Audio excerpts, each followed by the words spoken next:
So the sun is just coming up behind me. I'm out on an early morning shift, so that's good.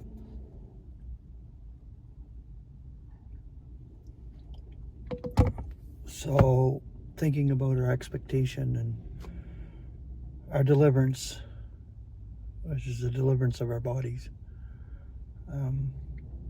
The day is near, swiftly approaching, where it will happen.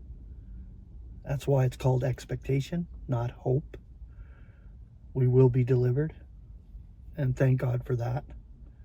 And thank God we hold dearly to that expectation of our calling. I found a writing from Donald Fielding, excellent writer, beautiful writer. I'm going to share with you in parts because I think it's important to emphasize it and emphasize that the day is near, that we're living in the era of the end. And just look around you. Tell me you don't have spiritual sight to see what's going on. Okay, Romans 13, 11, and 12. This also do, being aware of the era, that it is already the hour for us to be roused out of sleep. For now is our salvation nearer than when we believe. The night progresses, yet the day is near. It has been a long night. Generations have flickered and gone, one upon the other, with their dreams and schemes, each with their vanities and selfishness, paying scant attention to that which has been and what was yet to be. There has been much despair and tragedy, but always, like a golden thread linking the years, there has been an indefinable persuasion that there was purpose and meaning to life. It could not merely be aimless or accidental. There goes the free will thing that people think that everything's accidental. Oh, and there's fate and all these human philosophied words and shit like that. No, it's on purpose. Every detail. The children's tales, the trusting, wide-eyed wonder, the insatiable hunger which was nurtured in lives of drab monotony. Tell me that we don't live in a monotonized daily experience, because we do. It's repetitive. In lives of repetitive tasks. In seemingly endless days of pain. How strange but reassuring that there has never been complete surrender or capitulation.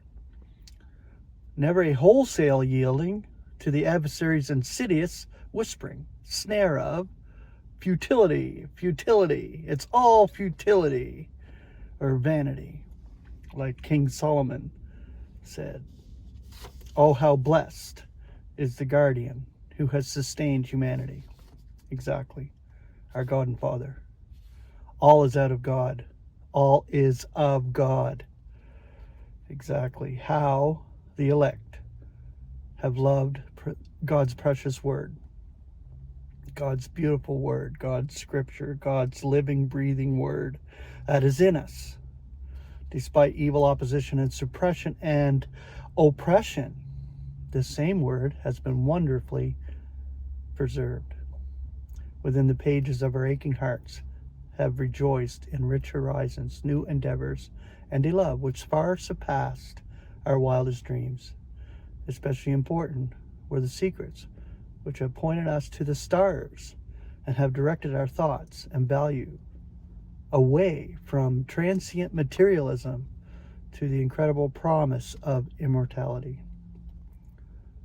How we search the riches of this word, for it brought new meaning and purpose to all of creation. What a precious release from the sad humility of grievous insignificance and corruption. Now we see it is not humanity for the stars, but rather the stars, indeed the whole universe, for man in Christ. Beautiful. The whole universe we have in Christ, every detail of it. and in the oncoming eons. Incredible what God will display by his love through Christ, through us, to the whole of the universe. There is a glow in the sky which heralds the approach of morning.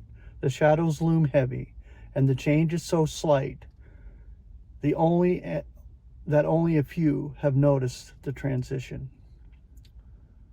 For these, there's a stir of excitement, a sense of imminence, expectation. They can hardly withhold the wonder of their anticipation, but few listen or care. On the contrary, the gray of this dawning seems but to disclose the world's forlorn excesses, the stale decay of misery and failure. Even to these who perceive the consummation, it is a time of much impatience. They fully understand that ultimately all will learn the wise provision of our loving Father, and they will. Without a single exception, all will eventually rejoice. But now, in their humility, they are yet a part of this world's loneliness and fear. Initially, we could scarce contain ourselves, and eagerly we proclaim the glorious news of conciliation, the peace of God within now in the world with humanity. God is at peace with all mankind. These happy tidings were ruthlessly opposed, and over the years the persecution has become more subtle and deceptive. But there is consolation. We are thanking the God and Father of our Lord Jesus Christ, always praying concerning you on hearing of your faith in Christ Jesus and the love which you have for all the saints, because of the expectation reserved for you in the heavens. Colossians 1:3-5. How foolishly mankind has venerated that which was feared. What depths were plumbed in contriving to placket the mighty and elementary forces of nature, not realizing that these same forces do but serve his directing. Little wonder that our Lord marveled at the faith of the centurion in Matthew 8:10. Hungrily persisting, each new religion has borne the same weary hallmarks of mystery and deception. All are urged to meditate, contemplate, and even procrastinate in the failures, for there was no permanence. It has always been the same with religion. Even now, in these last days, humanism is striving to deify the creature with the trappings of free will and self-determination. All this was planned, opposing God's will through inbuilt stubbornness, all unwittingly fulfill his intention. Knowing nothing of the purpose of conflict, unable to perceive that loving obedience is impossible without the essential contrast of offense. All have reacted precisely as designed. The shameful stake is still there, for naught may erase that memory, but day by day it becomes obscured in the virtual forest of deceit. Is God then frustrated? Nay. How can this be? Even the darkness of deception serves for the glowing revelation of contrasting grace.